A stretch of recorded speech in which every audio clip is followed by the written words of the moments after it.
Two guys in a mic with our producer. Step into the spotlight, survivalist troopers. Come and take a seat with the combo we provide every Tuesday. It's the Blerd Survival Guide. Two guys in a mic with our producer. Step into the spotlight, survivalist troopers. Come and take a seat with the combo we provide every Tuesday. It's the Blerd Survival Guide. What's a Blerd? That's a black guy who's also a nerd. Reading comics, watching anime. Haven't you heard? It's Jeremy J and Miriam talking to Delirium. Naruto, then Marvel, then DC. Are you hearing him? Pop culture reverence pull them out periodically. We sync up movies with the comics canonically, and we watch a lot of TV. It's our virtual reality. I guarantee one day we'll have a TV show on NBC. Two guys in a mic with our producer. Step into the spotlight, survivalist troopers. Come and take a seat with the combo we provide every Tuesday. It's the Blerd Survival Guide. Two guys in a mic with our producer. Step into the spotlight, survivalist troopers. Come and take a seat with the combo we provide every Tuesday. It's the Blerd Survival Guide.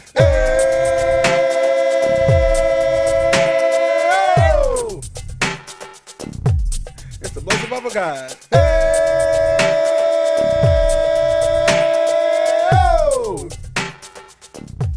It's the Blerd Survival Guide. Cartoon mania is... I got the cartoon fever. You got the cartoon fever, Jay? I got a fever. And the only cure is more cowbell. Dunk, dunk, dunk, dunk. Welcome back, everybody. Welcome back, to everybody. another episode of Blerd Survival Guide. I'm your host, Jeremy. I'm your co-host, Jay. And this is the 10th episode. We made it to double digits. Number 10. Number 10. The ace. Ooh, look at us. We getting up there. Jay, how are you doing today? Brother, thank you for asking. I'm doing good. I had a great week. Had a great weekend. Had a great day. You had a little vacation this past week, didn't you? No, we just took a little quick trip to Atlanta. The week too. Oh, my bad. You're right. I worked from home because I can't call it a vacation, but I worked from home from the beach. Yeah, we don't have a beach in Birmingham, Alabama. Where were you? I was in the Panama City beach. Spring break, baby. When spring break was still a thing, and I mean they killed spring break before COVID, so that's for real. Ooh, you remember you couldn't even drink on the beach anymore. You sure can't. And that was before we turned 21. It was. That's terrible. It was. But speaking of COVID, though, guess what? What? Everybody in this room, in this studio, is fully vaccinated. Hashtag double vaxxed. Hashtag and double vaxxed. ready to go out and do things. Yeah, we got, I personally am Pfizer gang. Jay, you're the one and done Johnson Johnson. Johnson. And Miriam, you are Pfizer gang. We got two Pfizer gangs in the building. They're double vaxxed. I'm singularly vaxxed, but I got a whole lot more antibodies than they did on my first dose than You they also did. have stronger antibodies than us because we get punched with sinuses on the daily. I mean, I'm just, I got genetics and whatnot that make it better. It's okay. No, it's no biggie. But everyone here is vaxxed. Remember, guys, you do need to get vaxxed. It'll help us all get back to a normal, not just a regular normal, but it will get us back to a type of normal that we are. You can go to the club and not have to worry about catching the virus. Exactly, and I mean it's freeing, and we're like last week we told you we're recording this episode on Sunday, and the CDC has posted and said that anybody who has been vaccinated does not have to wear masks in public anymore.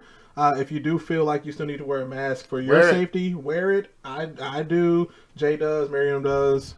But just to be safe for everybody. If you feel comfortable, awesome. You're fully vaccinated.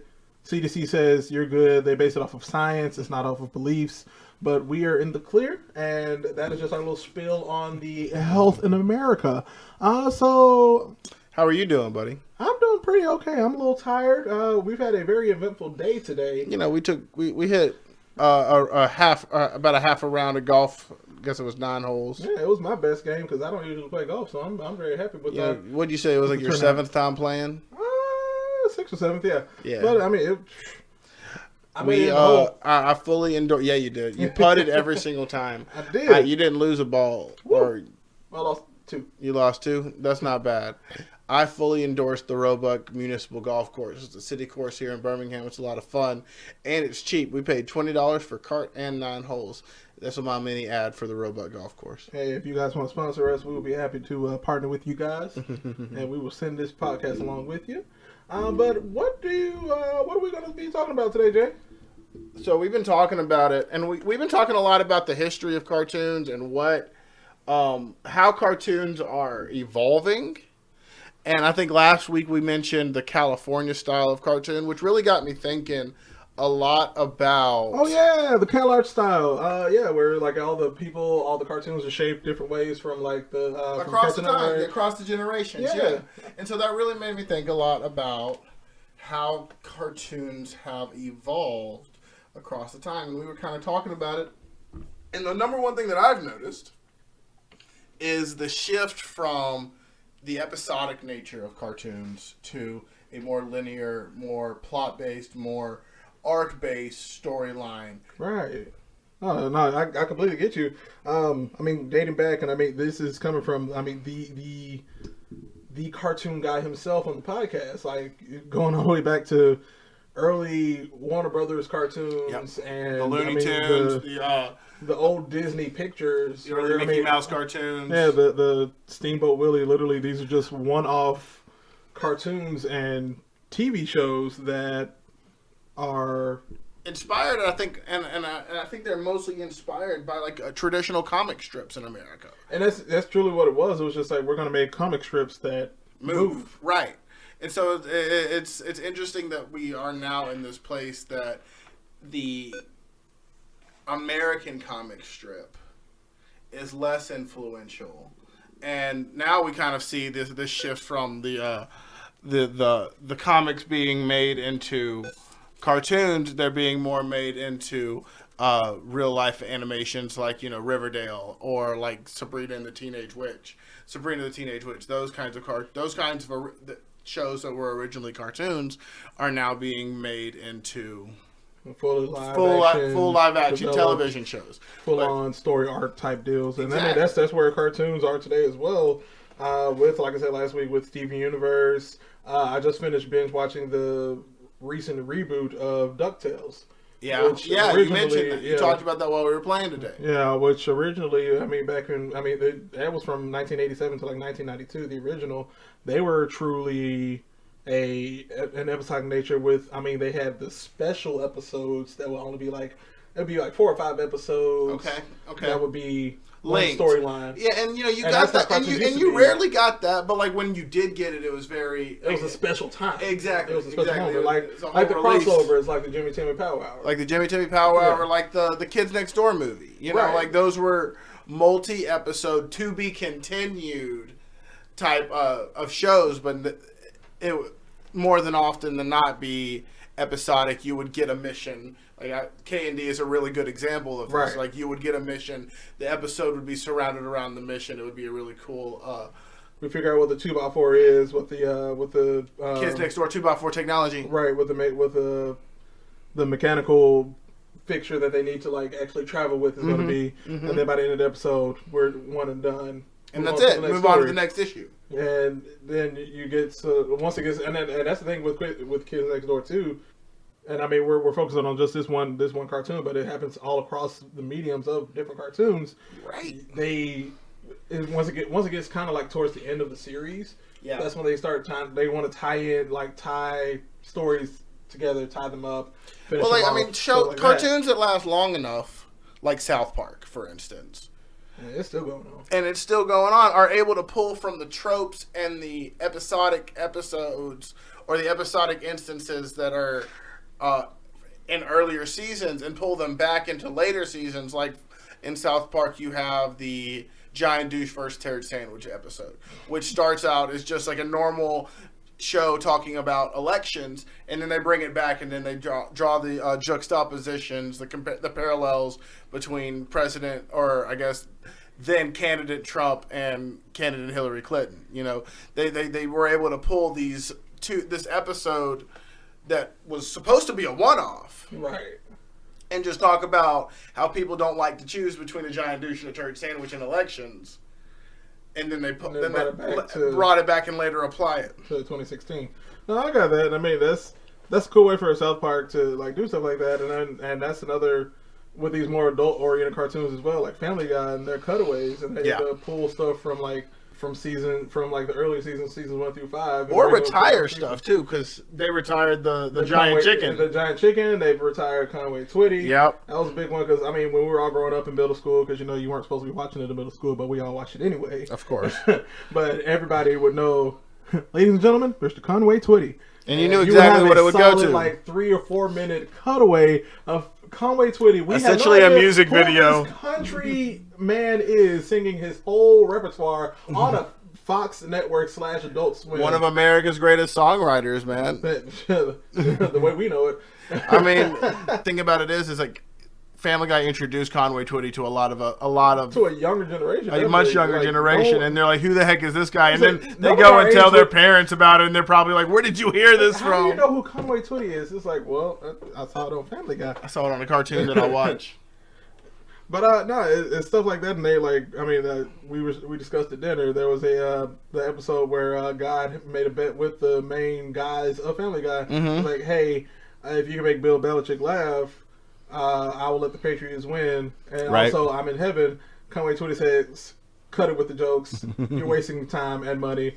Let's not do this." But I guess the reason why I'm so caught up in this whole idea that the episode, like the nature of cartoons are changing, is because Japanese cartoons have been doing this for years, well before, right? Like I was introduced to, I guess the earliest anime I was introduced to was Dragon Ball, which came out in the 80s, but was aired on Cartoon Network via Toonami, which was that lineup of television shows that were lineup. Well, it was before, it was on Fridays, and it was before Adult Swim came on. So I'm recently I'm dipping my toe into the anime pool. I started that about 3 years ago, but yeah, Jay, you. But that's where I was introduced to it, and that's where a lot of us were introduced to anime. Was Toonami, that Friday night, Saturday night block of Toonami. Tom talking to you, hey, we're gonna have this coming up next. You were introduced to Bleach. You were introduced to Dragon Ball Z, Cowboy Bebop, which is a 1980s anime that was animated in Japan and then later released to America. And now we find ourselves being influenced by these Japanese cartoons, but because American cartoons finally got the picture that American kids were tuning in late night to these episodes that were saying to be next time on Dragon Ball Z. Right. And you're just continually just tuning in to probably not very much content, honestly, at least dialogue or action 9 times out of 10 on these cartoons. And they're just watching them. Like the Nielsen ratings on these shows had to be through the roof at the time. It was like a skyrocket. I mean, for your youngins who don't know what Nielsen ratings are, it's essentially this company, this Nielsen Corporation that basically sees who watches TV at what time, graphically and mathematically. Mm-hmm. And Futurama makes a really funny joke about the Nielsen families. Futurama does, and Family Guy. They had an episode where they become a Nielsen family. Yeah, they become a Nielsen family. Yeah. And Peter steals all of the little trackers, and is like changing the way TV looks because he wants this certain thing happening on TV. If you remember how Peter got Gumble to Gumble put back on the air, right? Because he ends up telling the Make-A-Wish Foundation that Chris has cancer, and the only thing that he wants is Gumble to come back on air. And that's basically an exaggerated version of what the Nielsen ratings do. Is that they change and they conform. They decide TV of how people act to certain things. That's why we probably got the Happy Days episode where they jump the shark, and that's where that term comes from. Mm-hmm. Mm-hmm. And things like that. The people at the time were just so bored and so tired of seeing what they had seen on Happy Days. They're like, we need something different, and that's what they did. Like, all right, we're gonna have the Fonz jump a shark. Whoa, Henry Winkler, poor guy.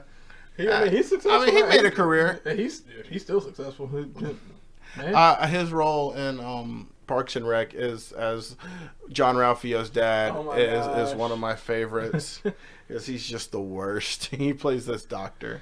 Oh man, but no, I really getting back on topic. I want to hear your opinion on maybe thinking about like what was the first show that you noticed that like made the transition noticeably from episodic to linear, to a more linear, a linear degree. platform. Because some of the shows have made that jump. They have, and this is probably me being older, and once I got more to college age years, when I started to notice it, Steven Universe actually. I hear that, and that was me. Like I was watching it purely because it was just a cool show to watch. With the and this is slowly me becoming a Steven Universe stan on this podcast, but I mean the gems were awesome. The missions they went on it was just different by nature. Yeah. But then it started like you would see these bigger storylines happening with them finally meeting. Like they would always talk about the Diamonds, who are basically the queens of Homeworld is what it's called, but it's basically this entire other planet, right? Which they're the Diamonds are the queens of, and you would always wonder, who are these Diamonds? Why are we trying to listen to these Diamonds? Why are we afraid of the Diamonds? And we finally get to meet them, and then it kind of like escalates from there, and storylines kind of storylines form and shape. You lose characters change, and they actually change, and they're permanent changes. And that's like, wow, they're actually doing this on a cartoon. It's the fact that there's character development, right? Like you don't. It's not like. I think the perfect example of a show that has little to no character development whatsoever, Ed, and Eddie. You know, they go through all of these opportunities to learn a lesson. Over 100 episodes. But like at the end of the day, exactly, and at the end of the day, they never learn their lesson. But here we're seeing the transition again. Right, and I mean, you got the voice actor who plays Steven. He's getting older, so you also have to age the character, and that's the other thing that you notice.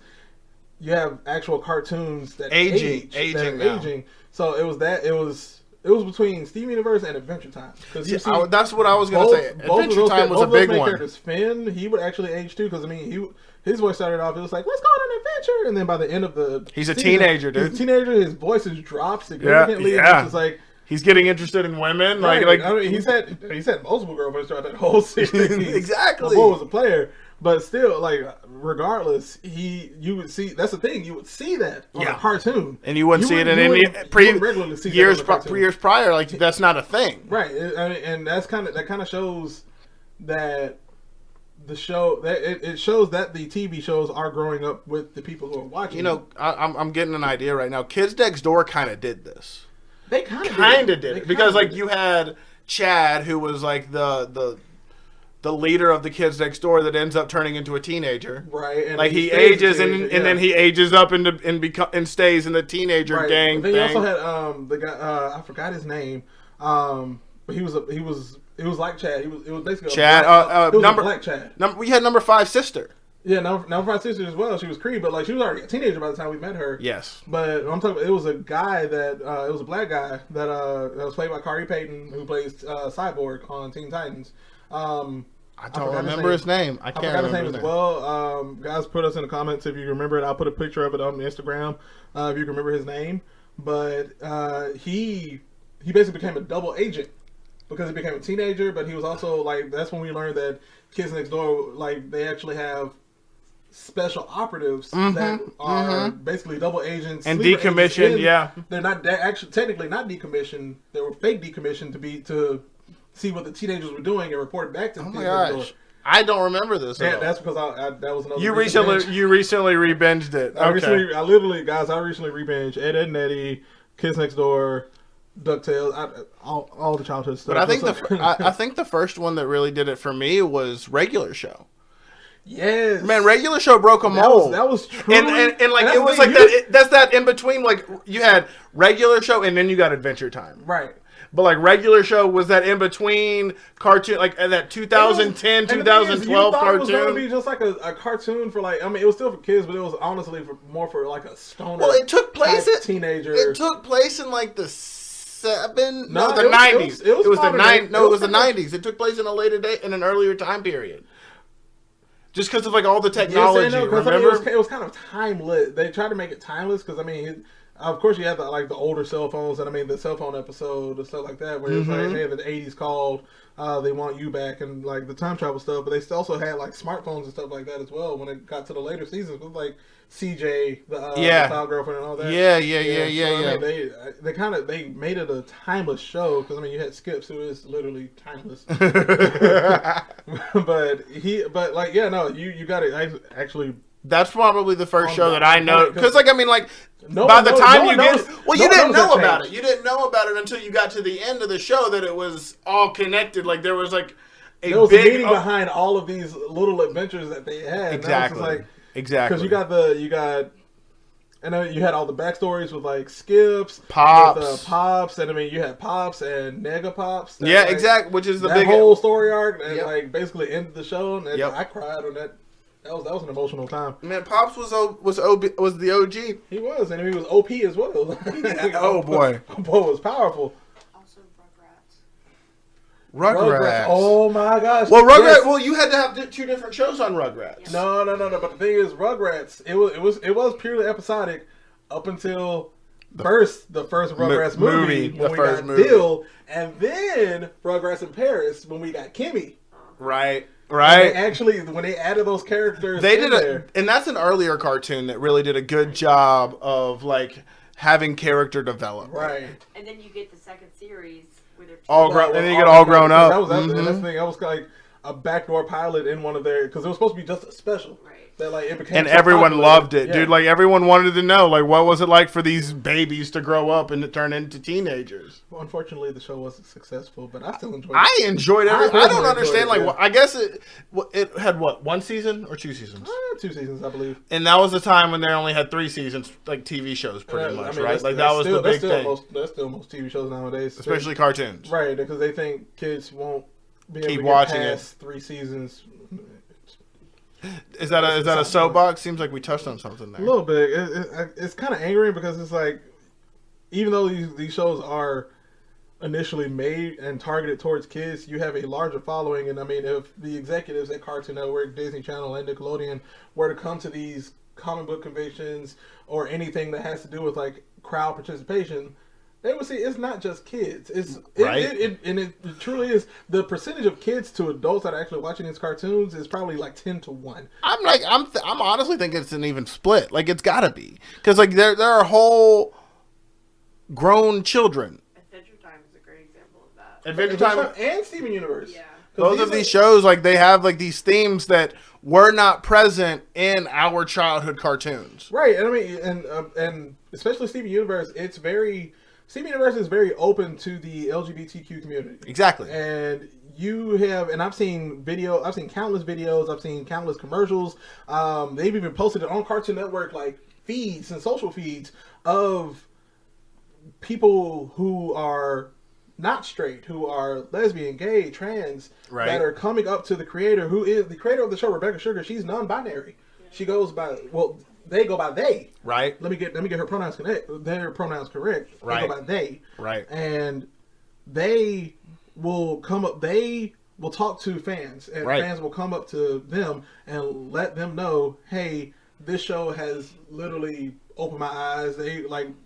They'll cry. Everybody's crying together because I mean they're opening their eyes. They're able to have these conversations with the creator because this show meant that much. And I mean that's the point, and I think that's the point of cartoons, is to provide representation and context for the life that is about to be had for these children, right?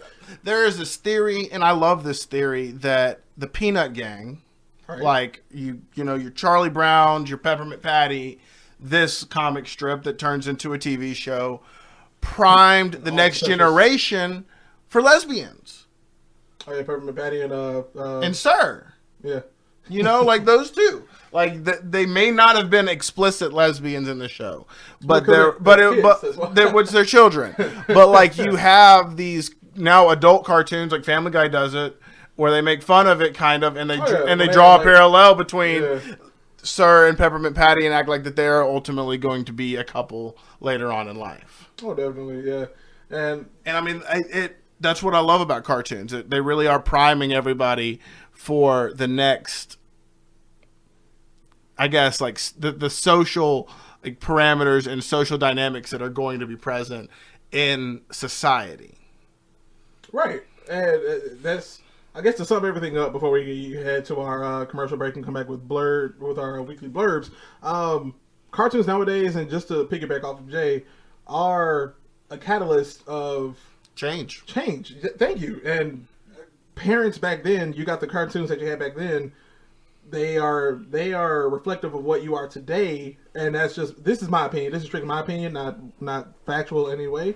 But I mean, cartoons back then, cartoons from the 60s, 70s, 80s, and I mean, some of us who watched it in the 90s, I mean, we're too young to watch it in the 90s if we were born in the 90s, but like, we're watching reruns and stuff like that. Boomerang was a thing. Boomerang is, and it still is a thing. Right. Those are reflections of us, of some of us today, of some of the parents of today, Right. That are in their 30s and 40s. Right. We have cartoons now that are going to be reflective of kids that are going to be in their 30s and 40s in about 10 to 15 years. Yeah. Well, not even 30, like 10 to 15 years. Right. We're going to be adults by the time, and we're going to be in an entirely new Age of cartoons. Age of cartoons. We're going to be in an entirely new world. Right. Right. And we can go on and on about this. We probably will do a part 2, if not next week, just sooner down the line. Didn't realize how much of an important topic this would be for me. I mean, I'm telling you, man, like, the fact that cartoons not only mirror society, but shape society is something that people need to talk about more often. Because, you know, there are the discussions about how kids watched Tom and Jerry or whatever, it rotted your brain. Right. That's not so much the case anymore, right? Like, it wasn't anything that was so much an escape, but much more a catalyst for a commentary, for a conversation. Because no one was watching Tom and Jerry, Roadrunner, these Looney Tunes, Bugs Bunny, like talking about, like, oh, what are the implications of this show later on? Right, like, hey, it was like, all right, I just need to. I'm gonna go run it. Like, I'm gonna go put a black hole on a wall and try to run through it. You know, so and you know, as a creative kid, as an imaginary kid, I may have done that a couple times. But I'm saying, like, these kinds, the cartoons that are coming out today, the cartoons that we need to be talking about, are going to impact the youth. They are going to impact the like cartoons impacted us. Mm-hmm. And like I said, we can go on and on about this. It is a particularly heated topic. Well, not heated. It's a topic. There's a lot to unpack here. There's a lot to unpack. I'm happy that we unpacked what we did today. What we're going to do now is take a short break to hear a word from our sponsor, Anchor, and we will be right back with the weekly blurb. Be right back, guys.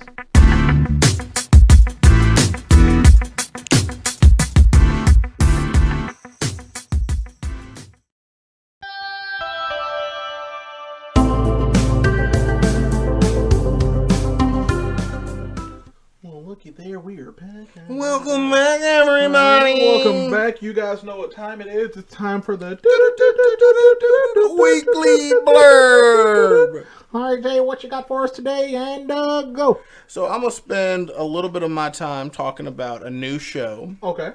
Called The Nevers, which is premiering on HBO Max. Came out in April. And it is, to sum it up, think Victorian X-Men? ? And it stars, it's female leading because it is about this woman who runs a home for the quote-unquote touched, which are people who, after this cataclysmic event, are touched with special abilities. With glorious purpose. So basically they're mutants. Right. And they can all do a variety of things. Like, there's a woman that can controls electricity. And interestingly enough, not funny enough, it primarily affected women. Or, you know, there's like a deeper element where men are able to hide it better because it's a patriarchal society and it's taking place in Victorian England. But these women who are unable to hide their affliction, like she's like a 10-foot child. Yeah. 10-foot child? Yeah, I'm not joking. Like, she definitely takes up the space in an entire atrium area. And when you see it, the way they've got her filmed, you're definitely like, what's up with this girl? And she stands up and then she's 10 feet tall. And you're like, oh, that's what's up with Homegirl. Okay. There's some really cool technology in it because the partner to the woman who runs the home that houses these young girls who have been touched. Not just girls. Well, it's mostly girls. It's mostly girls. That's all we've seen is girls that are in the home. The doctor. The doctor is a touched individual. There's a black male who plays a doctor that has been afflicted as well. He has healing powers. Ooh. Yes. So there, but like I said, there's not much male like presence in the show so far because I'm only a few episodes in. Right. But yeah, the show as a whole, I have enjoyed it as a show that has some representation. It's a period piece. I watched Bridgerton lately, watched The Crown, and now you're applying my favorite kind of comic book elements to this time. That I think is a lot of fun to apply it to because it reminds me a lot of League of Extraordinary Gentlemen, and that's in the sense that it's like got like this whole secret society element to it, as well as kind of how it was filmed. It's really cool because like the gadgets and the mutations are really dope. That they are advances in the technology of the time.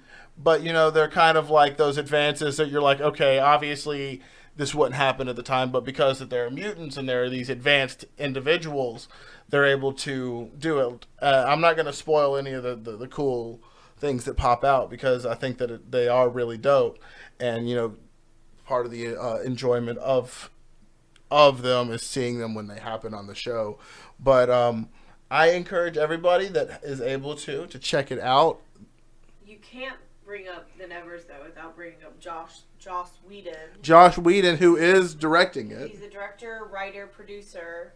He's also canceled, so he's also a gross guy. Right, yeah, and I was quickly looking it up because I was trying to see if this was based on like a comic book or anything like that. No, this is coming straight off the mind of Joss Whedon. Yeah, we don't support his personal actions, but if the show is good and Jay recommends it, I'll give it a watch strictly off of my friend's opinion. Can someone tell me?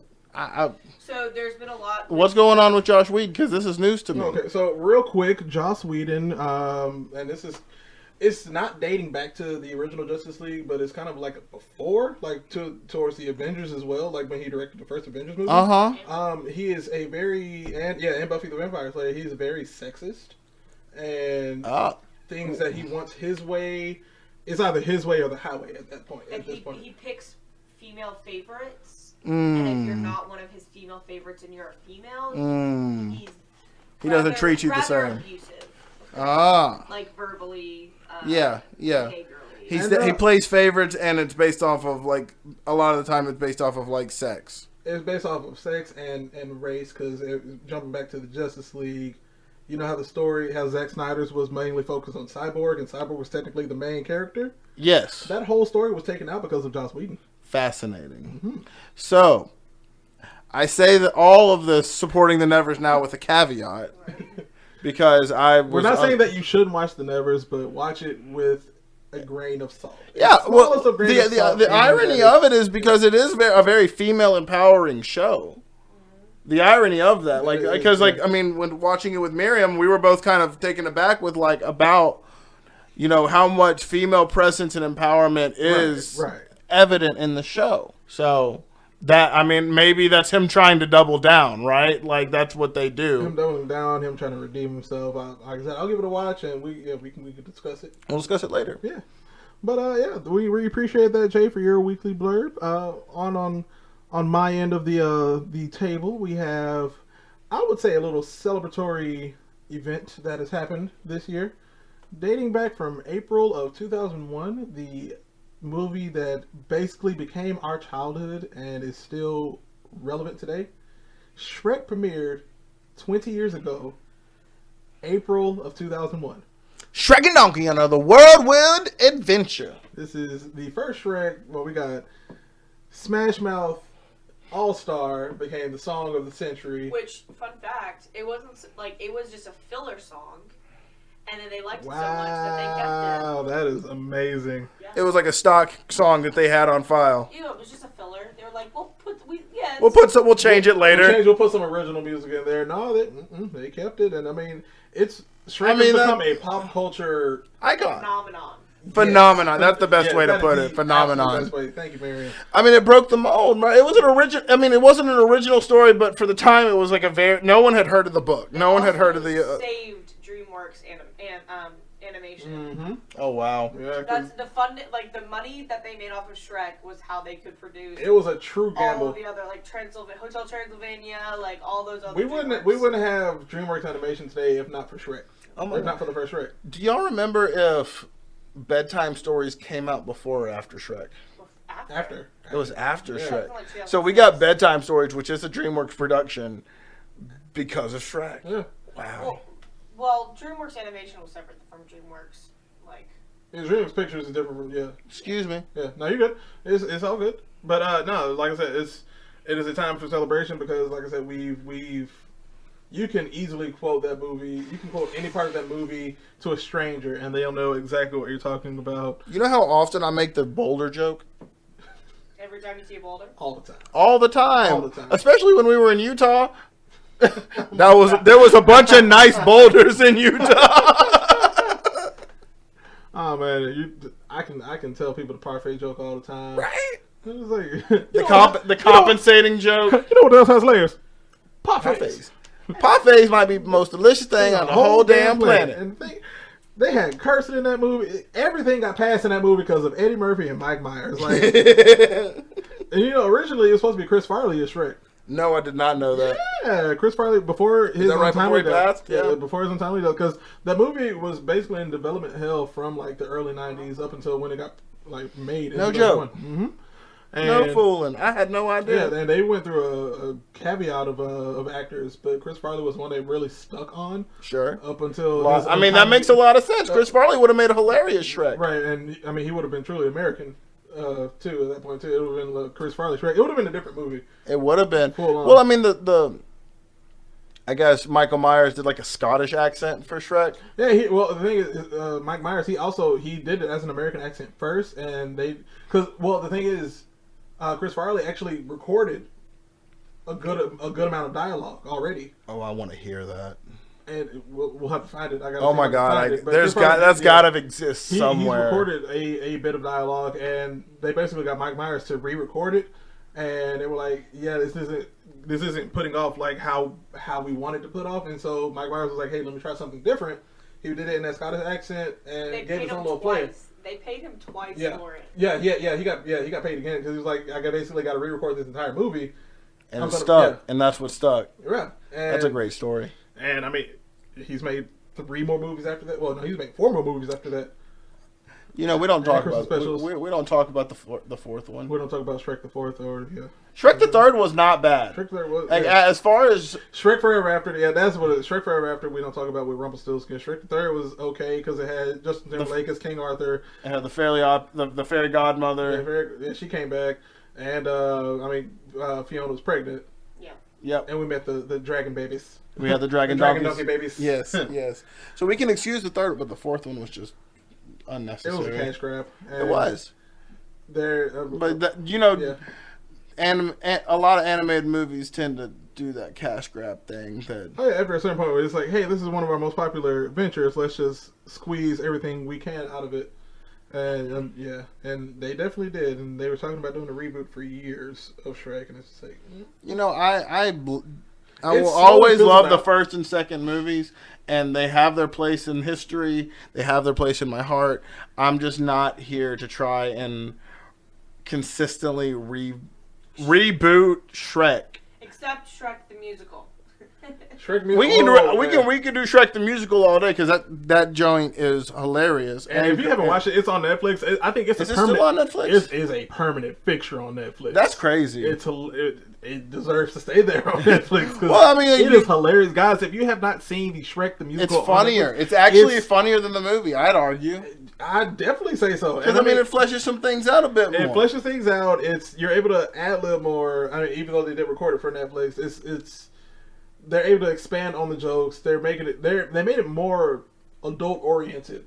Yeah, that's on true. A lot of the content in the musical. That's true. That's And true. It's. I remember you made us sit down and watch it. You Yeah, were I like, made Jay, us like sit down and watch this.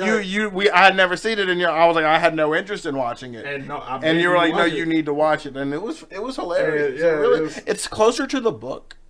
Yeah, It's closer to It the is. book, but also like it's a great It's it's a everything- great bridge between the book and the movie. Yep, and it worked so well. But yeah, that is our that's our time, and we appreciate you guys for listening in on us again. Please follow us on all of our social media outlets at Blerd Survival Guide on Instagram, at Blerd Guide on Twitter, Blerd Survival Guide on Facebook, at blerdsurvivalguide@gmail.com if you want to email us. And all personal stuff, I mean, you can follow me at JerBear3295 and JDub0283. Yeah. Yeah, and Miriam. It's just MRN. Yeah. Follow us and keep surviving, everybody. Keep surviving, everybody. Listen to the theme song. Yeah. Two guys in a mic with our producer. Step into the spotlight, survivalist troopers. Come and take a seat with the combo we provide every Tuesday. It's the Blerd Survival Guide.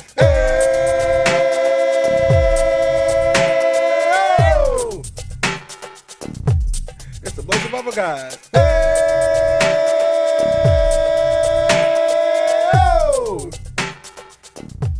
It's the Blerd Survival Guide.